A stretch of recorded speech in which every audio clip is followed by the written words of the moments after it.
Alright, I wanted to make a quick video. I've got a lot of people coming into my groups lately. The group's been kind of blowing up. A lot of people have a lot of questions. I'm being asked the same questions repeatedly. So I'm going to make some videos. That way when I'm asked these questions, I can just share the video with you. This video is going to be about the steps that you need to take to fight your company if you already have a smart meter. Alright? It's going to be different for everyone, because everywhere has a different power company. You're going to be dealing with a different set of people when you call. Every scenario is going to be different. I'm just outlining my steps and just a general set of steps to try. All right, so the first step is to call your company, voice your concern. Trust me, they're not going to care. They're not going to help you. They're going to lie to you. They're going to tell you they don't exist anymore. They're going to tell you that they're 70-year-old junk technology. They're going to make all kinds of stuff up. All right, they're going to tell you these things are safe and that they operate in the same frequency as your alarm clock. That's what I was told. But they're not, all right? So step one, call your company. Let them know you do not accept this and tell them you want to revoke consent. You revoke consent. You do not want this smart meter. The only meter you will accept is an analog meter. You will not set it. You will not accept any kind of digital meter whatsoever. They try to tell you that some of these digital meters aren't smart meters, but they still collect data. They still pulse and produce dirty electricity. They're not safe. They operate in frequencies that cause nerve damage. All right. So whether the smart meter is a smart meter and communicates or not, if it's a digital meter, it's not safe. So your first step is to call the company and complain. They're not going to help you. Your second step is to call the governor's office. Explain to the governor's office that you are having a hard time with your power company. Now, what you can do is you can get online and go to your state's PUC, Public Utility Commission.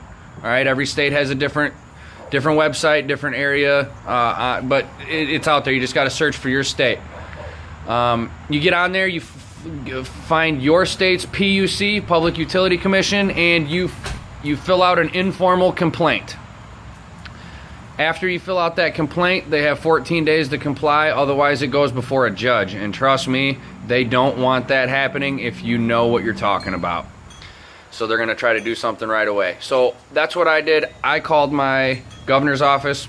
I filed a complaint with the ICC, which is the Illinois Commerce Commission.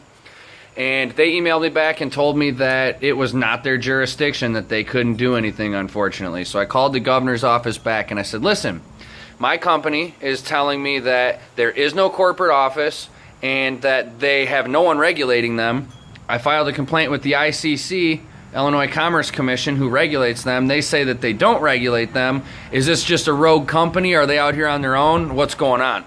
And the guy came back and told me, you have a board of people that are assigned that position by your city officials that govern your electric company. Here's the name of the board, here's the phone number.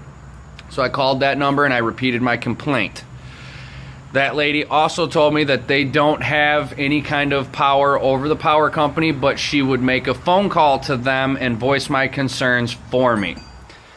I didn't have a lot of hope there because I had already talked to the same guy a million times and voiced my concern, and he didn't care. But I hung up and I gave up for the day. 20 minutes after I hung up with her, I got a phone call from the same guy I've been talking to over and over. He told me I could not have one, and he told me that he had just gotten off the phone with her and that they will be out to install my analog meter soon. All right, so there are steps that you have to take. Your company is not going to help you. They're going to lie to you, and the reason being is if they don't have a certain percentage of smart meters installed in houses in your city, they don't qualify for the federal grant. So it's a conflict of interest, all right? They're going to lie to you. They want you to have a smart meter. They want to make that money. You have to know that it is your right what is on your house. You have to fight them. Do not give up. Don't settle for it. If you don't get the answer you want, hang up, call back, talk to somebody else, get above them. All right, that's what you have to do. It has to start in steps. You have to call your company first and complain. Then you call the governor's office and file an informal complaint with your state's PUC, Public Utility Commission. If that doesn't work, you find out who is regulating your power company. You get a phone number for them, you call and you repeat the same complaint.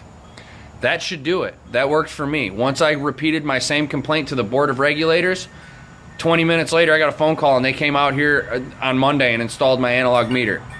I did have to pay fines, all right, fees. I paid fees, removal fees and installation fees. It was like $165. It was not cheap, but it was worth it. Now I also pay $5 extra a month for a meter reader to come out and read my meter. All right, I'm not happy about this, and I'm really thinking about starting a small claims civil lawsuit against them for this, because in the beginning, we all had analog meters. We all had meter readers that came and read our house once a month or once every 2 months or every 3 months, whatever. They were paid for out of our bills, all right, and that's just how it worked. All of a sudden, they invent these smart meters, and they fire all their meter readers. They keep a few, but they fire most of them, saving themselves millions and millions of dollars. Now, if you want to keep your analog meter, they're going to charge you extra per month to come read it. To me, that's extortion. I want to sue them over this. It was included in the cost in the beginning. All right, so get informed, learn how these things work. Learn who you got to talk to, what steps you got to take. I'm trying to keep these videos going to help you guys. I'm getting asked the same question a million times a day. Please share these videos. Let me know if you have any other questions and I'll make another video. Keep up the fight, people.